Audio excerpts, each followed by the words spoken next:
NBC ભાગ 4 મુજબ નિર્ગમન પહોળાઈ નક્કી કરવા માટે રહેણાંક ઇમારતમાં પ્રતિ વ્યક્તિ કેટલી લઘુત્તમ પહોળાઈ જરૂરી છે? A 500 મીમી, B 400 મીમી, C 300 મીમી, D 600 મીમી. ફાયર પંપ સિસ્ટમમાં જોકી પંપનો પ્રાથમિક ઉદ્દેશ્ય શું છે? A મુખ્ય પંપને ઠંડુ કરવું, B સિસ્ટમમાં થતા નાના લીકેજને કારણે પ્રેશર લોસની ભરપાઈ કરવી, C સ્ટેન્ડ બાય પંપ તરીકે કામ કરવું, D પાણીનો પ્રવાહ વધારવો.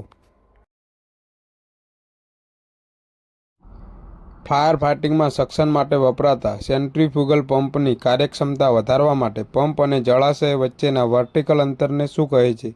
A delivery head, B friction loss, C net positive suction head, D suction lift. BIS ધોરણ IS 13031 કઈ અગ્નિ સલામતીની જોગવાઈઓ સાથે સંબંધિત છે?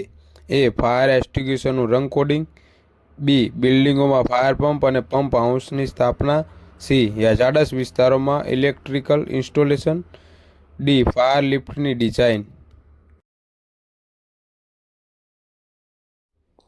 સ્વચાલિત ફાયર ડિટેક્શન સિસ્ટમમાં UV/IR ડિટેક્ટરનો ઉપયોગ સામાન્ય રીતે ક્યાં થાય છે? A ઓફિસમાં, B કમ્પ્યુટર સર્વર રૂમમાં, C એક્ઝિટ કોરિડોરમાં, D ઉચ્ચ જોખમવાળા વિસ્તારોમાં જ્યાં જ્યોત ઝડપથી વિકસે છે. હાઈ રાઇઝ બિલ્ડિંગમાં ફાયર લિફ્ટમાં ઓછામાં ઓછી કેટલી વ્યક્તિઓની વહન ક્ષમતા હોવી જોઈએ? A 8 વ્યક્તિ અથવા 544 કિલો, B 9 વ્યક્તિ, C 6 વ્યક્તિ, D 10 વ્યક્તિ.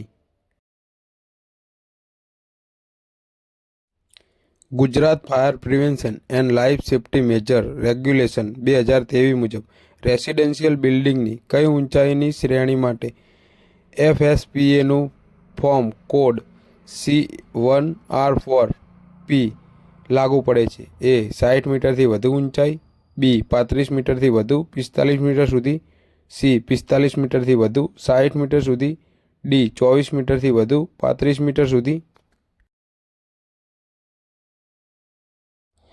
ગુજરાત અગ્નિ નિવારણ અને જીવન સુરક્ષા ઉપાય વિષયક અધિનિયમ 2013 મુજબ ડાયરેક્ટર દ્વારા આપવામાં આવેલ આદેશ વિરુદ્ધ રાજ્ય સરકાર સમક્ષ અપીલ કરવાની મહત્તમ સમયમર્યાદા કેટલી છે?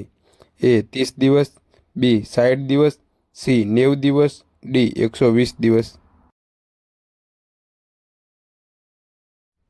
ઇમરજન્સી પ્લાનિંગમાં ઇન્સિડેન્ટ કમાન્ડરની પ્રાથમિક ભૂમિકા શું છે?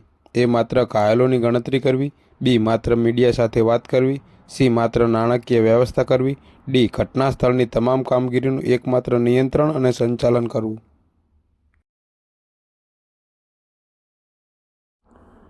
GFP અને LSM નિયમો મુજબ અગ્નિ સુરક્ષા અધિકારીને તેની નોંધણી જાળવી રાખવા માટેની વાર્ષિક રિન્યુઅલ ફી કેટલી છે?